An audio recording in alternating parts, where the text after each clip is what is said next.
والصلاة والسلام على سید الانبیاء والمرسلین اما بعد فاعوذ باللہ من الشیطان الرجیم بسم اللہ الرحمن الرحیم۔ دوست احباب، محسوس نہ فرمائیں کہ 3-4 دن سے میری کافی مصروفیت تھی، جس کی وجہ سے زیادہ لمبا سبق نہیں پڑھ سکے۔ کل بھی اور پرسوں تو ویسے چھٹی ہو گئی تھی، یا کل چھٹی ہو گئی تھی، مجھے یاد نہیں ہے، اور اس مصروفیت کی بنا سے سبق تھوڑا تھوڑا پڑھ رہے تھے۔ آج بھی تاکہ تسلسل نہ ٹوٹے 1-2 مسئلہ پڑھتے ہیں، اور کل سے انشاءاللہ مکمل طور پر اسباق چھیڑیں گے آگے زیادہ سے زیادہ۔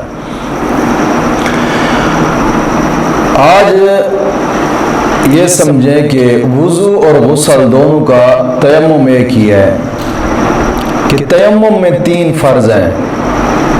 تیمم میں 3 فرض ہیں۔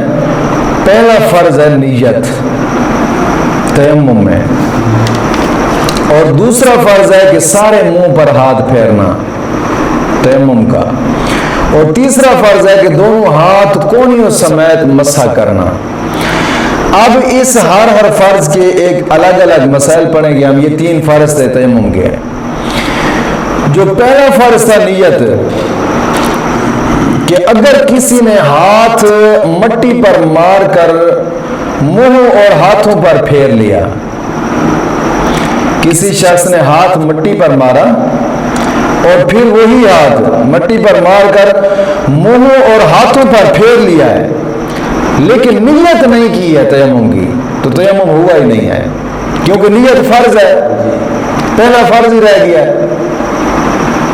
نیت نہیں کی اور اس سے اگر ہاتھ مارے ہیں تو جناب یہ تیمم نہیں ہوا، بھلے 100 مرتبہ زمین تو ہاتھ پھیر کے منہ تے ملے بیٹھا، یہ بوٹ مار کے باہر تھے، لیکن نیت نہیں کی تھی تو تیمم ہویا ہی نہیں جی۔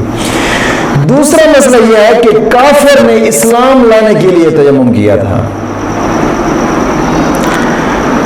اب کافر نے اسلام لانے کے لیے تیمم کیا ہے تو اس تیمم سے نماز جائز نہیں ہے جی۔ اس وقت اس لیے کہ اس وقت وہ نیت کا اہل نہیں تھا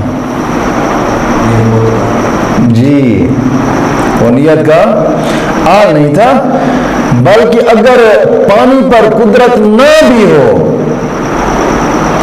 تو پھر بھی یہ شخص نئے سرے سے تیمم کرے گا،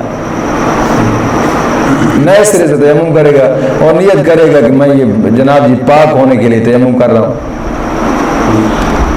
اور آگے کا مسئلہ انشاءاللہ پھر کل سے پڑھیں گے۔ مولا کریم دین متین کی سمجھ عطا فرمائے۔